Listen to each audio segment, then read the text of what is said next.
días, ¿cómo les va? Espero que estén muy bien. Miren, vamos a ver hoy algunos conceptos teóricos de caja y banco. Lo que sí va a ser un rubro muy desarrollado a través de un trabajo práctico que va a ser subido en Conet y que ustedes van a poder desarrollar y poder ver cómo se hacen las cosas. De todas maneras, queríamos acompañarlos con algunas reflexiones teóricas sobre los temas que van a estar allí. Principalmente el tema es conciliación bancaria y también operaciones en moneda extranjera. Eso es lo que va a ocupar la temática de este rubro en teoría principalmente y bueno, en práctica también. ¿De acuerdo? Bien.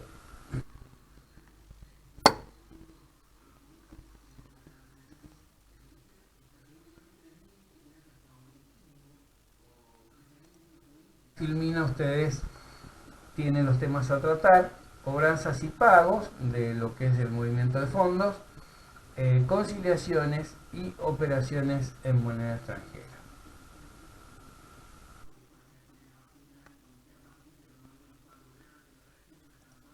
Vamos a recordar la definición que da la resolución técnica 9, luego ustedes la vuelven a releer. Dice: incluye el dinero en efectivo en caja y bancos del país y del exterior y otros valores de poder cancelatorio y liquidez similar. Acuérdense que es una norma de exposición, por eso dice incluye esto, deja de incluir aquello. Punto. Pero eso es lo que tenemos que tener en cuenta: liquidez y poder cancelatorio similar. Esas son características que establece la RT9. La misma ley de sociedades establecía liquidez, certeza y efectividad, que son tres términos o tres características que también pertenecen al rubro. Bien, después las cuentas, las características, por supuesto, lo que acabo de decir. Ustedes repasan que era la liquidez, que es la efectividad y también la certeza. Bien, en cuentas, las cuentas que encontramos en el rubro, normalmente vamos a encontrar caja, en la medida que el ente utilice ese sistema de manejo de sus fondos. Vamos a encontrar, si no, fondos a depositar y fondo fijo, cuando tiene un sistema de control de fondos. Y también vamos a encontrar las cuentas de banco: banco X, cuenta corriente; banco X, caja de ahorro. Eso puede ser en moneda de curso legal en la Argentina, en pesos, o también puede ser en otra moneda. Normalmente en nuestro país es utilizable las cuentas en dólares. Muchos lo hacen por una cuestión de ahorros y otros lo hacen por una cuestión de movimientos necesarios con proveedores y clientes del exterior, o con una empresa que necesita moverse también en el ámbito internacional. Bien, después, por supuesto, vamos a encontrar moneda extranjera, que es un elemento que normalmente no se encuentra demasiado caracterizado con todas las características del rubro, sino que acuérdense que la certeza, o sea, no tiene ese valor cierto, por el hecho de que, obviamente, si bien tiene liquidez y tiene poder cancelatorio, la moneda extranjera lo que no tiene es el tema del valor cierto, que es lo que tienen los otros elementos. Por lo tanto, seguimos diciendo que moneda extranjera está invitado al rubro porque hay una de las características que no las tiene. De todas maneras, la RT9 no marca la certeza por esa misma razón. Bien, seguimos adelante. El manejo de fondos del ente, o sea, a través del sistema de caja, sistema mixto o sistema de control de fondos, eso por favor lo recuerdan. ¿Por qué debe un ente establecer un método de control de fondos y cómo puede instrumentarse? Bueno, acuérdense que el tema fondos es importante mantenerlo con seguridad. Por lo tanto, no debe manejarse dinero para entradas y salidas de fondos, sino el dinero debe ser ingresado por las ventas al contado, por las cobranzas, por cualquier otro motivo que ingrese el dinero al ente y totalmente depositado en cuentas a la vista, en cuentas corrientes normalmente, y luego se paga con los cheques o se paga con transferencia o se paga con movimiento con un tipo de elemento que me deje registro tanto en la empresa como en el banco. Por lo tanto, ahí hay una cuestión interesante en ese manejo. Por supuesto que para los pagos chiquitos no voy a andar emitiendo cheques, por lo tanto ustedes ya sabían que hacíamos la constitución del fondo fijo. Bueno, ya saben cómo es la constitución de los aumentos, las disminuciones del fondo fijo, las rendiciones, todo eso lo remito al material de fundamentos. ¿Qué comprobantes se utilizan en el movimiento de fondos? Obviamente vamos a utilizar todo lo que sea relativo a lo que es ese movimiento. Por un lado vamos a tener la parte de los recibos, los comprobantes de venta contado, ya sean facturas, tickets, ticket factura, etcétera. Vamos a tener también, por ejemplo, de préstamos, de recibos hechos a algún socio que está prestando un dinero en forma eventual, o o salidas de fondo como vales de caja, como recibos, como de parte de terceros que se le ha pagado en dinero o en cheques, etcétera.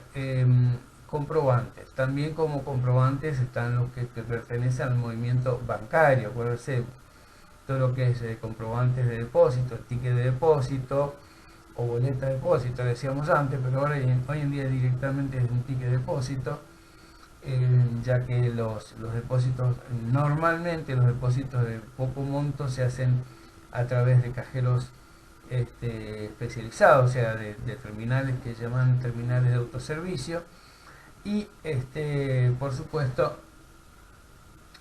vamos a encontrar todo ese movimiento lleva un fuerte control. Entonces, todos los comprobantes, también un cheque, puede ser un cheque recibido un tercero, tiene un respaldo de un recibo emitido por la empresa a favor del tercero, o transferencias recibidas en la cuenta bancaria, que también debería generar un movimiento de comprobantes de parte de la empresa en cuanto a reconocerle al cliente las transferencias de fondos y cobro de la factura. Esos serían los elementos, por supuesto, los comprobantes que corresponden al movimiento de fondos fijos, los comprobantes de gastos, las de rendiciones, las de emisión de las órdenes de pago, de emisión de cheques, todo ese tipo de comprobantes. Bueno, les recuerdo para que lo tengan presente. Bien, las partes que intervienen en el comercio de la moneda extranjera, acuérdense que el comprador y el vendedor, acuérdense que el vendedor normalmente y el tipo de cambio, que es lo que necesitamos para poder registrar en nuestro país.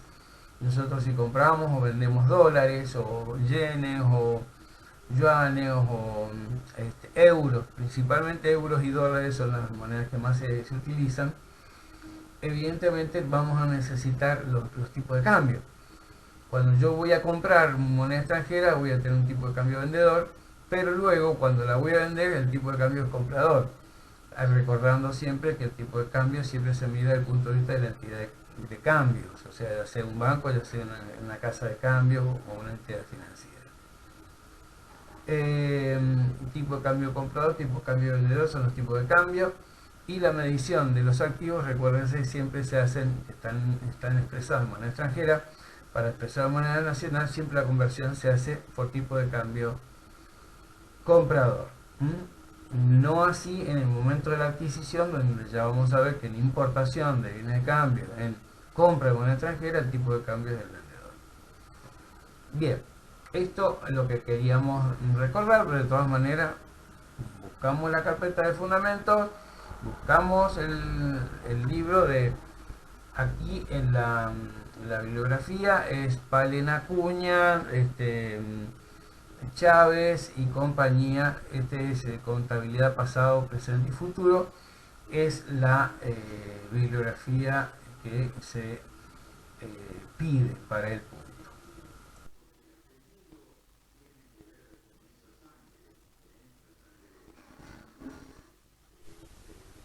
Bien, el tema de cuenta corriente bancaria nos vincula necesariamente con el tema de conciliación bancaria. Recuerden que la conciliación es un procedimiento de control de los movimientos de la cuenta bancaria, por lo tanto tenemos que saber qué es una cuenta corriente bancaria. La cuenta corriente bancaria es un contrato entre una persona, tanto física como jurídica, con una entidad bancaria, una entidad financiera autorizada para recibir fondos de parte de terceros por parte del Banco Central de la República Argentina. Ese contrato determina derechos y obligaciones de las partes, qué es lo que debe hacer cada una de ellas en este contrato, y que están en un montón de letritas que uno firma cuando abre una cuenta corriente. Para saber bien cómo funciona toda la reglamentación completa de la cuenta corriente bancaria y tener un buen conocimiento de ella, yo les sugiero que busquen esta dirección, banco www.bcra.gov.ar. Esto que está, ustedes lo tienen en pantalla. Por favor, ingresen en esa dirección de internet y vean, está en PDF el material, así que léanlo toda la reglamentación. Bien, vamos a ver elementos que están vinculados como el efectivo, los cheques terceros, los cheques corrientes propios, las transferencias a terceros, extracción de cajero automático, todo lo que tenga alguna relación con ese movimiento bancario. Eso es lo que nosotros vamos a ver. Ahora vamos a ver cómo funciona esta cuenta corriente bancaria.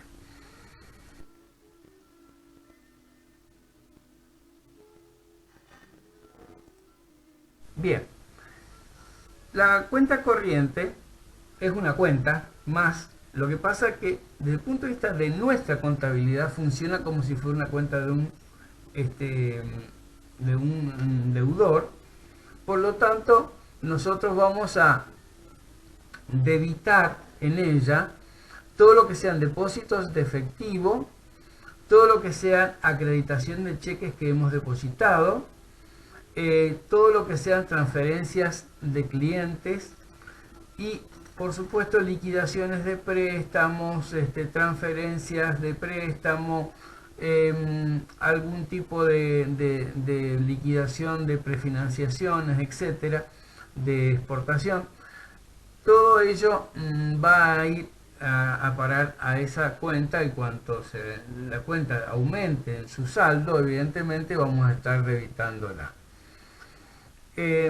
Las acreditaciones de la cuenta lo hacemos por extracciones, ya sea por cajero automático, por transferencias, ya sea por home banking o hecho por cajero automático, o por trámite directamente en la entidad con los funcionarios del banco, por emisión de cheques corrientes, también se producen acreditaciones por gastos bancarios, pagos de servicios y otros servicios que uno haya contratado. Hay veces que uno tiene la posibilidad de pagar todo lo que es impuestos, servicios, sueldos, etcétera, y por lo tanto utiliza la cuenta bancaria.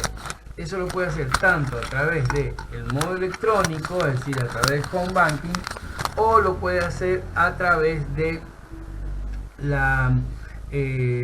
obviamente emitiendo cheques, sin duda, pero normalmente es ese tipo de transferencia, sino también recurre al digamos, funcionario del banco y también le pide que haga el trabajo. Lo que pasa es que hoy en día tiende a hacerse más autónomo ese trabajo. Puedo hacerlo desde mi casa con la computadora, puedo hacerlo en el cajero automático del banco, puedo hacerlo de distintas formas, y en última instancia, que tenga mucha dificultad, recurro al funcionario. Bien, por todas esas razones, desde nuestro punto de vista contable, vamos a nosotros acreditar la cuenta banco XX cuenta corriente.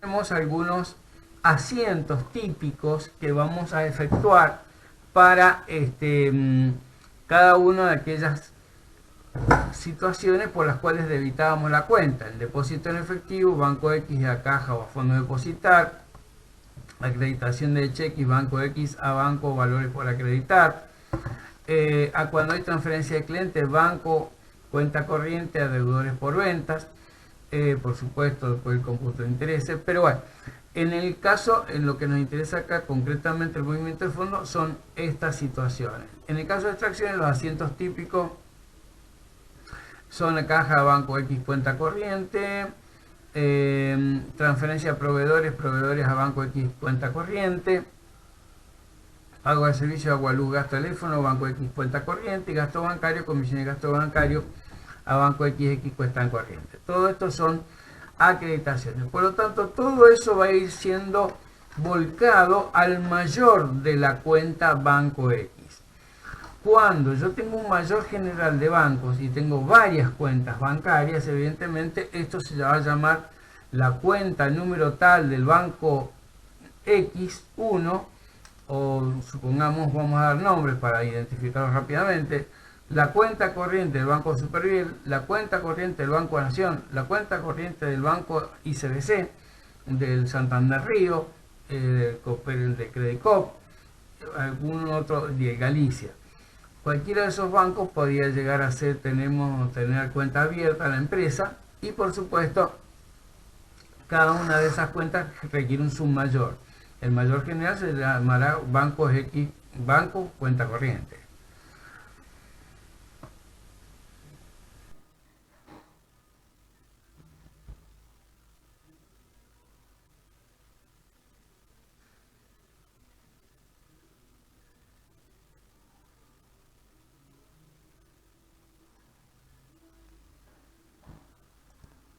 El término conciliación lo hemos visto en la culminación del proceso contable, cuando ustedes tenían que ver algunos de los procedimientos que se hacían para dejar cerradas algunas cuentas y ajustadas, y a los efectos de emitir el balance. De todas maneras, conciliar quiere decir poner de acuerdo, igualar. Para nuestro caso es igualación. Sabemos que los saldos de nuestro mayor de bancos, nuestro submayor de bancos y del extracto bancario normalmente no coinciden. Por lo tanto, hay que establecer una serie de ajustes que permitan llevar de un saldo del libro al saldo del extracto, o del saldo del extracto llevarnos a la igualación con el saldo de libro. Esta situación entonces nos va a llevar a el siguiente procedimiento.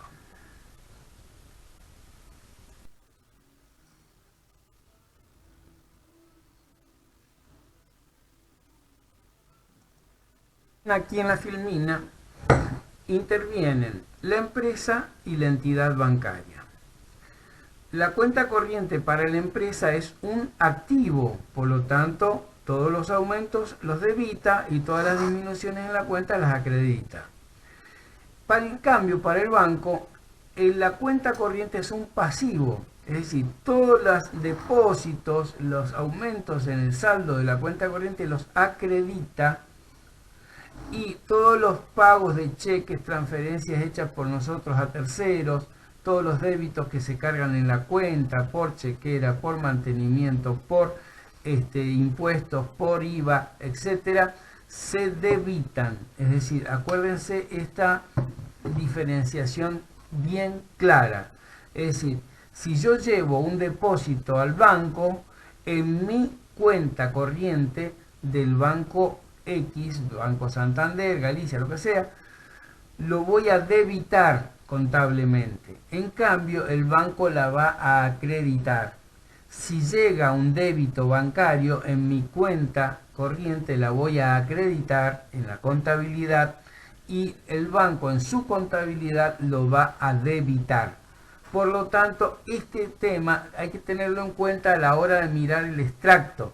En el extracto bancario, ¿qué se van a encontrar?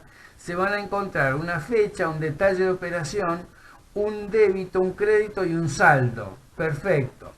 Los créditos son todos los conceptos que incrementan el saldo en la cuenta en el caso del extracto. Los débitos son todos aquellos importes que disminuyen el saldo del extracto.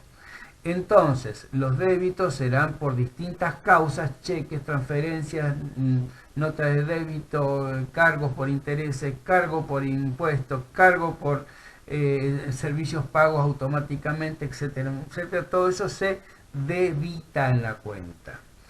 Por lo tanto, el saldo para el banco, cuando es positivo, cuando la empresa tiene un saldo en azul, digamos, es un saldo acreedor para el banco. Cuando la empresa está en descubierto o tiene saldo negativo, tiene un saldo deudor el banco, y eso lo va a marcar el extracto. A su vez, en cambio, en la contabilidad, nosotros vamos a tener un saldo deudor si obviamente la suma de débitos son mayores a los créditos, o un saldo acreedor viceversa. Por lo tanto, si yo tengo saldo acreedor en mi contabilidad, evidentemente, probablemente pudiera estar o no en descubierto la cuenta del banco. Entonces, hay que establecer ese sistema de igualación que es la conciliación bancaria.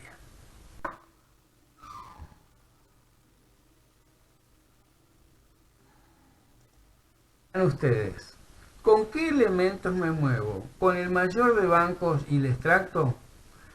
No solamente con ellos. Ellos son dos elementos clave para la conciliación. Pero no se olviden nunca que la cuenta corriente tiene un movimiento continuo. Por lo tanto, yo puedo estar conciliando una cuenta que trae un movimiento desde hace un montón de tiempo, o una cuenta que recién se inicia en este periodo, en este mes. Normalmente las conciliaciones se hacen en forma mensual, pero cuidado, eso depende del movimiento bancario de cada ente. Hay entes que necesitan hacer conciliaciones diarias de cada cuenta y tienen varias cuentas en los bancos, por lo tanto hay que hacer muchas conciliaciones diarias. ¿Me entienden? Algunos otros necesitan un movimiento no tan intenso, una conciliación semanal probablemente, otro una conciliación quincenal, y los que tienen no mucho movimiento en el banco, entonces esas personas hacen conciliaciones de tipo mensual.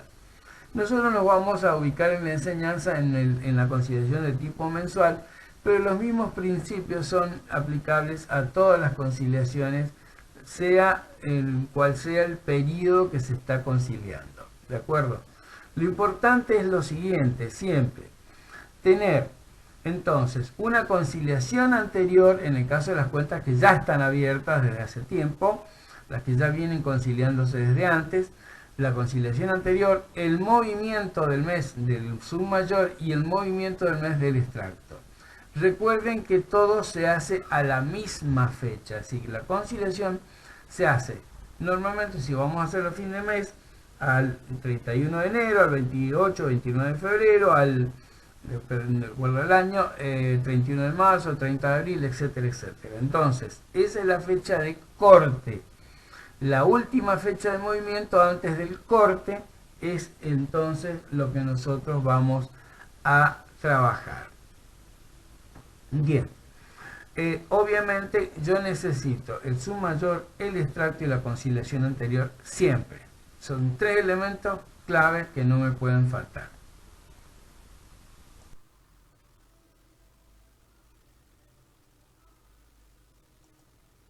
Una vez que tengo los tres elementos reunidos, necesito obviamente identificar los saldos a los cuales tengo que hacer coincidir. Eso ya lo vamos a ver en forma concreta en la ejercitación. Es decir, que el saldo de cierre del periodo, si yo voy a medir, voy a hacer conciliación de marzo, la voy a hacer al 31 de marzo. ¿De acuerdo? Entonces, ahí es la fecha de corte. Todos los movimientos anteriores, desde la conciliación anterior, que normalmente será el 29 de febrero, en el caso de las que hacen mensual, del 29 de febrero al 31 de marzo, es ese mes. Y la conciliación se hace a esa fecha. Recuérdenlo porque hay veces que se confunden con la fecha y concilian la fecha inicial. No, la fecha es la final, la de cierre del periodo. Entonces yo concilio 31 de marzo, por más que parezca una soncera, la fecha de cierre y de corte es 31 de marzo, tanto en el submayor de banco como en el extracto. ¿Cómo es el procedimiento? Bueno, comparamos los movimientos que tiene una cuenta y la otra. Lo que una tiene en el debe, en el submayor, tiene que encontrarse en el haber del extracto. Lo que está en el haber del submayor tiene que estar en el debe del extracto. Y hay veces que hay cosas que figuran en el debe del extracto que no están en el haber del submayor de banco, porque no está registrado. Entonces hay casos donde hay que hacer ajustes y hay casos donde no hay que hacer ajustes. Entonces, pero antes de eso, vamos a marcar las coincidencias y vamos a marcar las diferencias. Normalmente las coincidencias se marcan con un tilde. Lo que está bien lo tildamos y lo que no coincide lo marcamos normalmente redondeando la cifra. O sea, hacemos un redondelito arriba de la cifra para decir esta cifra no concilia. ¿De acuerdo? Una vez que marqué todas las diferencias y las coincidencias terminó el problema. Las diferencias son las que me generan el armado de lo que se llama la conciliación propiamente dicha. Ese esquema donde digo saldo según extracto más menos saldo según banco su mayor, o saldo según su mayor más menos diferencia saldo según extracto. Esa conciliación propiamente dicha la podemos hacer de dos formas. Uno partiendo del submayor de banco y otra partiendo del saldo del extracto al cierre del periodo.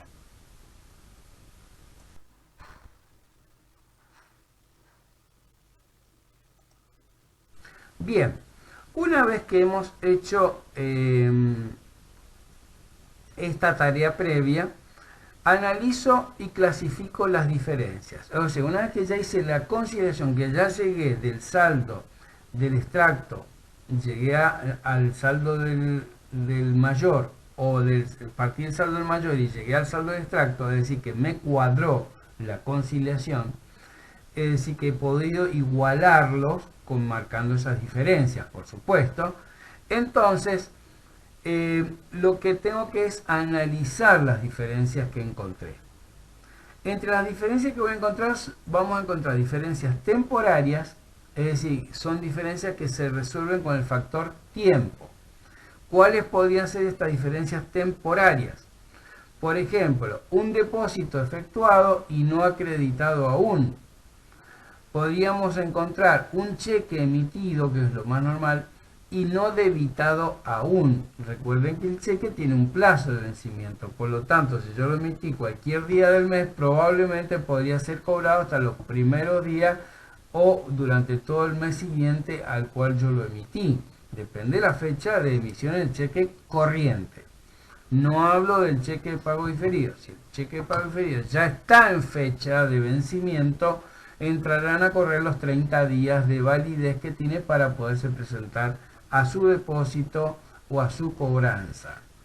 Bien, entonces, eso que depende del factor tiempo, que con el tiempo se va a acreditar el depósito en el extracto, o con el tiempo se va a debitar el cheque en el extracto, se llama diferencia temporal y la vamos a dejar solamente en la conciliación.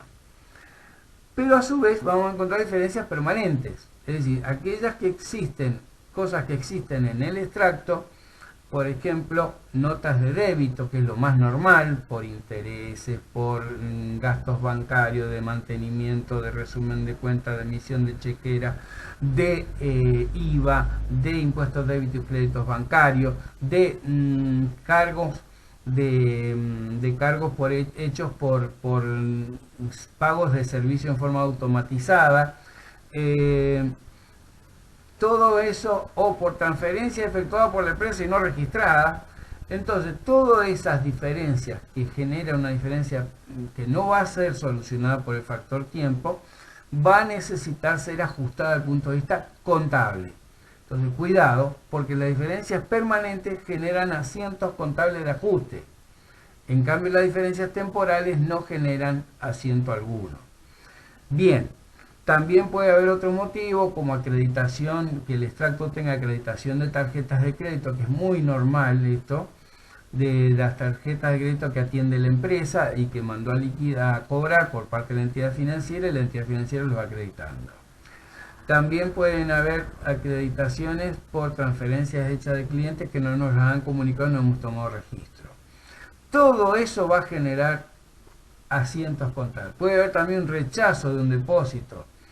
Puede haber, en fin, una liquidación de un préstamo que no hayamos registrado. Entonces, probablemente todo eso va a generar un necesario ajuste contable. Vamos a tener que hacer un asiento. ¿De acuerdo? Entonces, cuando existan diferencias permanentes, tengo que hacer asiento de ajuste. Cuando existen diferencias temporarias, no hago asiento de ajuste.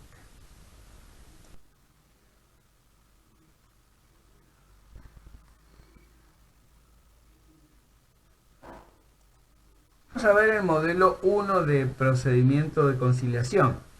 Partimos del saldo según su mayor para llegar al saldo según extracto. Bien, ¿qué tengo que sumar al saldo según su mayor? Y voy a tener que sumar todas aquellas acreditaciones que encontré en el extracto que no están sumadas o no están debitadas en la cuenta bancaria de nuestra contabilidad. Por ejemplo, lo que les comentaba recién, las acreditaciones de tarjeta de crédito que las hace el banco y por ahí, hasta que no vemos el extracto, no nos enteramos. Entonces, esa acreditación que la teníamos marcada como diferencia previamente, vamos a sumarla al saldo según su mayor. A su vez, yo he emitido, por ejemplo, cheques que no están pagados todavía por el banco. Y yo lo acredité en la cuenta del submayor, pero no están debitados en la cuenta bancaria, por lo tanto yo lo marqué como diferencia en mi submayor. Esos cheques, por ejemplo, los voy a tener que sumar al saldo mayor porque no están restados del extracto y sí están restados del submayor. Por lo tanto, para poder igualar, voy a tener que neutralizar en alguna medida ese descargo que le hice a la cuenta a través de la acreditación de la cuenta en concepto de cheques. Ahora, ¿qué debería restar yo del saldo submayor? Y por ejemplo, todos aquellos débitos que se encuentran en el extracto y que no están en el submayor. Normalmente los débitos por mantenimiento de cuenta, chequera, comisiones por gestión de cheque, algunas transferencias no registradas, débitos en general que aparecen en el extracto y no están acreditados en el submayor, yo debo restarlos. ¿Por qué? Porque están restados del saldo del extracto y no están restados del saldo del submayor. Y a su vez, débitos contabilizados no registrados en el banco, es decir, cargos, o sea, débitos a la cuenta del submayor, es decir, por ejemplo, por un depósito. Yo hice un depósito de un cheque que demora 48 horas en acreditarse. De pronto no tengo la separación técnica del valor por acreditar antes de mandarlo al banco. ¿Me entienden? Lo mando directamente al banco por una cuestión de simplificación. Entonces, muchas veces me voy a encontrar con que todos los cheques que deposite van a estar pendientes de acreditación. Y bueno, probablemente en el corte, cuando hago el corte de fin de mes, todavía no estén acreditados. Por lo tanto, para poder igualar algo que no está sumado en el extracto, tengo que restarlo de lo donde está sumado, que es en el submayor. ¿De acuerdo? Por eso lo resto. Y llego finalmente tengo que llegar sí o sí al saldo según extracto. No hay forma que nos vayamos para otro lado.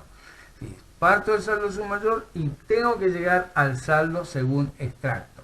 Si no, tengo que revisar en dónde me equivoqué, porque tengo que llegar.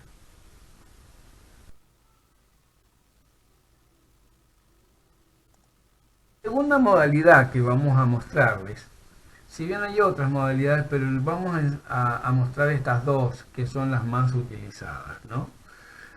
Normalmente la segunda alternativa es al revés, es partir del saldo según extracto y llegar al saldo según sum mayor. Entonces, recuerden como siempre, siempre al cierre del periodo es la fecha de conciliación para no equivocarse.